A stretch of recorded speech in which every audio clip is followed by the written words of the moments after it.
জয় হিন্দ বন্ধুরা, সবাই কেমন আছো? আশা করি তোমরা সবাই খুব ভালো আছো। আজকে খুব গুরুত্বপূর্ণ একটা বিষয় নিয়ে আমি তোমাদের সামনে হাজির হয়েছি। Indian state of forest report 2021 সালে।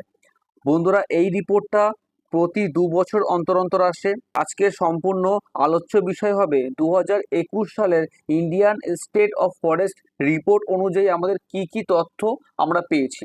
বেশ কয়েকটা সাল এখান থেকে তোমাদের বারবার আসে, সেগুলো তোমরা একটু নোট ডাউন করে নাও। ফার্স্ট হচ্ছে wild life, WILD, wild life act কোন সালে হয়? 1972। ফার্স্ট লেখো wild life act, wild life act সাল হবে 1972। ঠিক আছে, ওয়াইল্ড লাইফ অ্যাক্ট 1972। তারপরে আসে ওয়াটার অ্যাক্ট, অর্থাৎ জলদূষণ সংক্রান্ত যে অ্যাক্টটা হয় সেটা হয় 1974। তারপরে আসে এয়ার অ্যাক্ট, অর্থাৎ বায়ু দূষণ সংক্রান্ত যে অ্যাক্টটা হয় 1981। এবং সর্বশেষ লেখো environmental protection act, very very important, সালটা হবে 1986। এইগুলো বারবার এক্সামে আসে, আশা করছি এরপরের থেকে তোমাদের আর ভুল হবে না। অবশ্যই করে তোমরা এগুলো নোট ডাউন করে রাখবে। ঠিক আছে বন্ধুরা, আমি তোমাদেরকে বারবার বলি যে যত সময় তুমি একটা নোট নিজে থেকে না লিখবে তত সময় তোমার মুখস্থ হবে না। Indian state of forest report 2021। First point দেখো, সম্প্রতি কেন্দ্রীয় পরিবেশ, বন ও জলবায়ু পরিবর্তন মন্ত্রক Indian state of forest report প্রকাশ করেছে। তাহলে এখান থেকে তোমাদের এই কোশ্চেন আসতে পারে যে এটা কোন মন্ত্রীর আন্ডারে। ঠিক আছে, নেক্সট দেখো forest forest survey of India, FSI সম্পূর্ণ অর্থটাও তোমাদের এক্সামে আসে যে FSI এর সম্পূর্ণ অর্থ কি। তাহলে উত্তর কি হবে?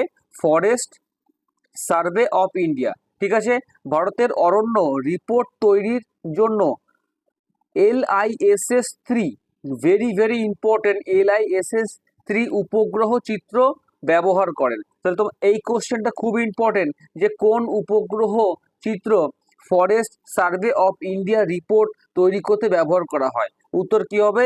LISS-3। এটি ভারতের বন ও গাছের আচ্ছাদনের একটি মূল্যায়ন যা প্রতি 2 বছর অন্তর ভারতের অরণ্য জরিপ দ্বারা প্রকাশিত হয়। ভেরি ভেরি ইম্পর্টেন্ট, এই রিপোর্টটা কত বছর অন্তর অন্তর পেশ করা হয়? উত্তর কি হবে? 2 বছর অন্তর অন্তর। 1987 সালে এই রিপোর্টটি প্রথম প্রকাশিত হয়। ঠিক আছে, এবং এই 2021 সালে যে রিপোর্টটা হয় সেটা কিন্তু 17তম রিপোর্ট। খুব ইম্পর্টেন্ট, প্রত্যেকটা পয়েন্ট বন্ধুরা খুবই ইম্পর্টেন্ট এক্সামের দিক থেকে। কোনো না কোনো এক্সামে তোমাদের এই কোশ্চেনগুলো এসে গেছে এবং আপকামিং এক্সামগুলোতে তোমাদের আসবে। যে কোনো এক্সাম, WBP বলো, SSC, MTS বলো, GD বলো, কলকাতা পুলিশ বলো, গ্রাম পঞ্চায়েত বলো, যে কোনো এক্সামের ক্ষেত্রে এই কোশ্চেনগুলো খুবই ইম্পর্টেন্ট। সুতরাং ভিডিওটিকে স্কিপ করবে না, একদম প্রথম থেকে শেষ পর্যন্ত দেখো, তুমি অনেক কিছু শিখতে পারবে এবং জানতে পারবে।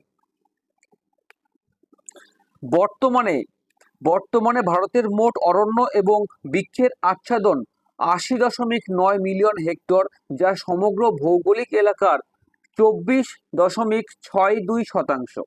ঠিক আছে, নেক্সট পয়েন্ট দেখো, প্রকৃতভাবে বাস্তুতান্ত্রিক ভারসাম্য রক্ষার জন্য ভারতে 33% অরণ্য থাকা প্রয়োজন।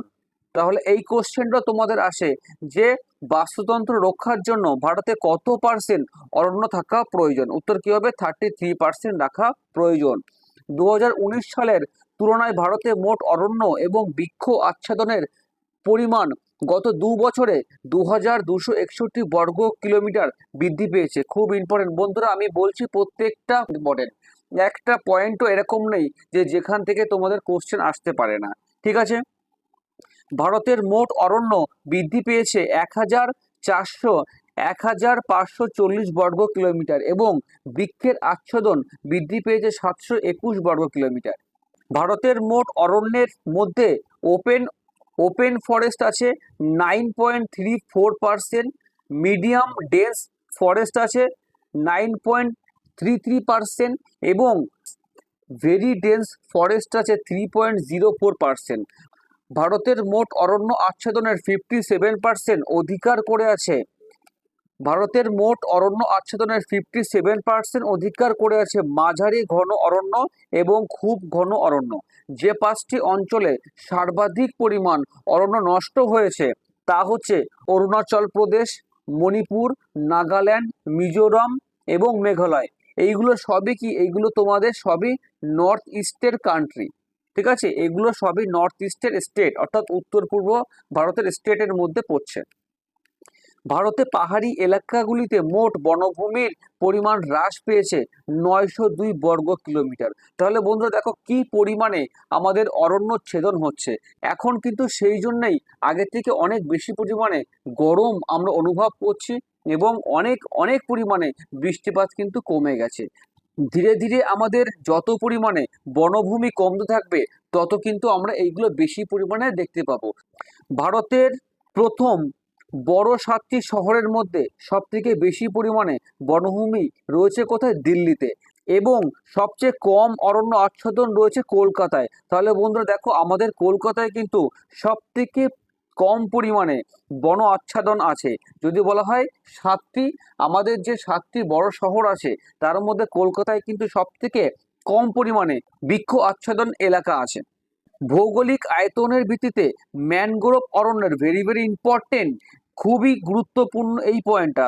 ভৌগোলিক আয়তনের ভিত্তিতে ম্যানগ্রোভ অরণ্যের পরিমাণ বৃদ্ধি পেয়েছে ওড়িশাতে, মহারাষ্ট্রে, কর্ণাটক রাজ্যে কিন্তু ম্যানগ্রোভ অরণ্যের পরিমাণ বৃদ্ধি পেয়েছে। দেশের মোট কার্বন মজুত অনুমান করা হয়েছে 7,204 মেট্রিক টন, যা 2019 সালের থেকে 79.4 মিলিয়ন টন বৃদ্ধি পেয়েছে। ভারতে বার্ষিক কার্বন মজুতের পরিমাণ আছে 39.7 মিলিয়ন টন। এই রিপোর্টে প্রথমবারের মতো বাঘ সংরক্ষণ, বাঘের করিডর এবং এশিয়াটিক লায়নের বসবাসকারী গির অরণ্যের বনভূমির মূল্যায়ন করা হয়েছে। ঠিক আছে, 2011 থেকে 2021 সালের মধ্যে বাঘের করিডরের আয়তন 37.15 বর্গ কিমি বৃদ্ধি পেয়েছে, যা 0.32% বৃদ্ধি পেয়েছে। কিন্তু বাঘ সংরক্ষণ 22.6 বর্গ কিমি 0.04% হ্রাস পেয়েছে। এই 10 বছরে 20টি বাঘ সংরক্ষণ কেন্দ্রে অরণ্যের আচ্ছাদন বেড়েছে এবং 32টি কেন্দ্রে কমেছে। বক্সা ওয়েস্ট বেঙ্গলে, আনামালাই কোথায় আছে? তামিলনাড়ুতে, ইন্দ্রাবতী টাইগার রিজার্ভ ছত্তিশগড়ে অরণ্যের আচ্ছাদন, এই ন্যাশনাল পার্কগুলিতে অরণ্যের আচ্ছাদন কিন্তু বৃদ্ধি পেয়েছে। কাওয়ালা কোথায় অবস্থিত? তেলেঙ্গানাতে। ভদ্রা কোথায় অবস্থিত? কর্ণাটকে। এবং সুন্দরবন রিজার্ভ ফরেস্ট ওয়েস্ট বেঙ্গলে সবথেকে বেশি অরণ্য নষ্ট হয়েছে। পাক্কে টাইগার রিজার্ভে সর্বাধিক পরিমাণ বনভূমি রয়েছে, প্রায় 97%। খুবই ইম্পর্টেন্ট, কোন স্টেটে অবস্থিত এবং সর্বাধিক বনভূমি কোন টাইগার রিজার্ভে রয়েছে? উত্তর কি হবে? পাক্কে টাইগার রিজার্ভ। কোন স্টেট বললে হবে? অরুণাচল প্রদেশ। কত পার্সেন্ট বললে? 97%। যে রাজ্যগুলিতে বৃক্ষ আচ্ছাদন সর্বাধিক বৃদ্ধি পেয়েছে তা হলো অন্ধ্রপ্রদেশ, দ্বিতীয় নম্বরে আছে তেলেঙ্গানা, ওড়িশা, কর্ণাটক এবং ঝাড়খণ্ড। মধ্যপ্রদেশ রাজ্যে দেশের সবচেয়ে বেশি বনভূমি এলাকা আছে। ভেরি ভেরি ইম্পর্টেন্ট, মধ্যপ্রদেশ রাজ্যে সবথেকে বেশি বনভূমি এলাকা রয়েছে। তারপর রয়েছে অরুণাচল প্রদেশ, ছত্তিশগড়, ওড়িশা এবং মহারাষ্ট্র। মোট বনভূমির পরিমাণের নিরিখে পৃথিবীতে ভারতের স্থান আছে কত? 10ম স্থান। খুবই ইম্পর্টেন্ট, মোট বনভূমির পরিমাণের নিরিখে পৃথিবীতে ভারতের স্থান কত নম্বর আছে? 10ম। পৃথিবীর মোট অরণ্যের 2% রয়েছে কোথায়? ভারতে। রাশিয়াতে সবথেকে বেশি পরিমাণে বনভূমি আছে। ঠিক আছে, এবং একমাত্র দেশ মোনাকো কিন্তু একটা ইউরোপিয়ান কান্ট্রি। ঠিক, এই দেশটা ফ্রান্সের সীমান্তের সাথে একদম লেগে আছে। মোনাকো কিন্তু একটা ইউরোপিয়ান দেশ, এই দেশে কোনো রকম বনভূমি নেই। তাহলে এই কোশ্চেনটা কিন্তু একবার এনটিপিসি এক্সামে এসেছিল যে সমস্ত পৃথিবীর মধ্যে কোন দেশে কোনো রকম বনভূমি নেই? উত্তর কি হবে? মোনাকো। কোন দেশে সব থেকে বেশি পরিমাণে আছে? অবশ্যই করে কোথায় আছে? রাশিয়াতে।